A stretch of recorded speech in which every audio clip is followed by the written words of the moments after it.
ចាសូមជម្រាបសួរចានំនេះគេហៅថានំចាក់ចុលខ្មែរយើងហ៎បងប្អូនគឺរូបរាងវាមូលអញ្ចឹងហើយជាហៀងចំហៀងឡើងកណ្ដាប់កាញ់អញ្ចឹងណាហើយកដាលប៉ោងឡើងដូចមួកអញ្ចឹងហើយមើលទៅស្អាតនឹងមូលខ្វង់អញ្ចឹងហ្នឹងហើយគេហៅថានំចាក់ចុលបើបងប្អូនចង់ធ្វើនំចាក់ចុលអាចធ្វើតាមក្បួនរបស់នាងខ្ញុំបានចាខ្ញុំនឹងប្រាប់ក្បួនបងប្អូនធ្វើឲ្យត្រូវហើយមិនខុសបំណងឡើយចាជាដំបូងនេះខ្ញុំមានស្ករផែនចំនួន3ខាំលាយជាមួយទឹកហើយដាក់អំបិលកន្លះស្លាបព្រាបាយហើយដាំវាឲ្យពុះទៅទុកដោយមួយឡែកហើយខ្ញុំធ្វើការផ្សំម្សៅខ្ញុំមានម្សៅត្នោតជាមួយកញ្ចប់ម្សៅអង្គរ2កញ្ចប់ហើយនឹងពងទាចំនួន2គ្រាប់ចា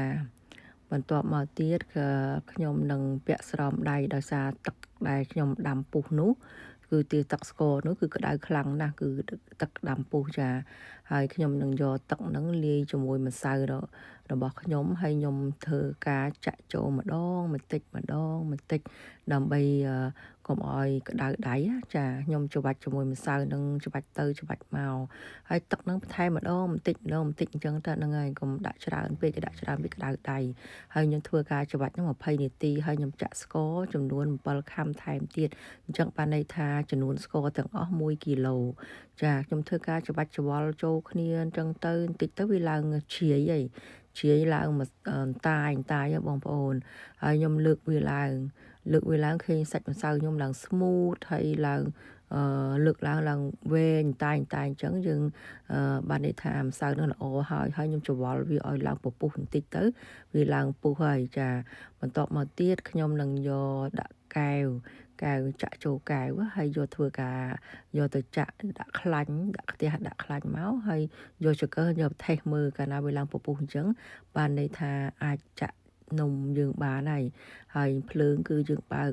មកតិចគឺបើក medium heat ចាពេលចាក់ទៅវាឡើងល្អម្សៅយើងធ្វើត្រូវគឺឡើងស្ពុលអញ្ចឹងហ្មងឡើងឆុលអញ្ចឹងហ្មងចាឡើងពពុះស្គាល់អញ្ចឹងដូចយើងសាប៊ូអញ្ចឹងចាហើយឃើញក្រៀមសងខាងហើយធ្វើការត្រឡប់មកខាងទៀតចានំចាក់ចុលគឺចាក់គឺតែប៉ុណ្្នឹងឯងបងប្អូនហើយខ្ញុំធ្វើការចាក់2 3ឲ្យបងប្អូនមើលតទៀតចាគឺចាក់បន្តមកគឺឡើងទៀតបងប្អូនចាមើលចំហៀងមើលឡើងបាច់ស្គាល់អញ្ចឹងហ្មងគឺឡើងឆុលអញ្ចឹងណាចាពេលវាឡើងទៅឃើញអាគៀនហ្នឹងរៀងក្រៀមណា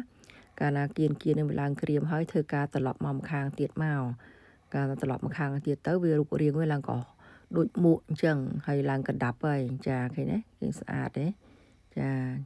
ហ្នឹងហើយនំចាក់ចុលខ្ញុំគឺមានតែប៉ុណ្្នឹងឯងបងប្អូនហើយខ្ញុំធ្វើការចាក់បន្តតអស់ម្សៅហ្នឹងទៅដែលយើងរៀបចាក់ទុកហ្នឹងចាខ្ញុំចាក់យកទៅចែកបងប្អូននៅព្រះវិហារចានេះខាងខ្នងឡើងកដាប់ល្អណាស់ចាហើយខ្ញុំរៀបដាក់ថាសយកទៅហើយខ្ញុំនិយាយពីរឿងថារសជាតិវិញគឺថារសជាតិវាផ្អែមចាផ្អែមស្រួយឆ្ងាញ់បងប្អូនពេលដែលខ្ញុំញ៉ាំទៅគឺថាមានរសជាតិឆ្ងាញ់មែនតែនហើយចំហៀងហ្នឹងគឺស្រួយចាហើយអាការ៉ាហ្នឹងគឺទន់ពេលខ្ញុំយកដាក់ខាំចូលមាត់ហើយខ្ញុំញ៉ាំទៅស្រួយណាបងប្អូនហើយខាំឆឹមការ៉ាទន់ស្អិតល្មួតថាឆ្ងាញ់មែនតែនចាឈ្ងុយអញ្ចឹងទៅណាចានំគឺរួចរាល់ហើយវីដេអូខ្ញុំក៏ដល់ទីបញ្ចប់ដែរហើយខ្ញុំអរគុណបងប្អូនទាំងអស់គ្នាដែរដែលបានទស្សនាវីដេអូខ្ញុំពីដើមរហូតដល់ចប់ចាអញ្ចឹងចាំទស្សនាវីដេអូខ្ញុំក្រោយទៀតខ្ញុំនឹងចែកម្លែកអ្វីដែលខ្ញុំមានទៅឲ្យបងប្អូនទាំងអស់គ្នាបានទស្សនាចា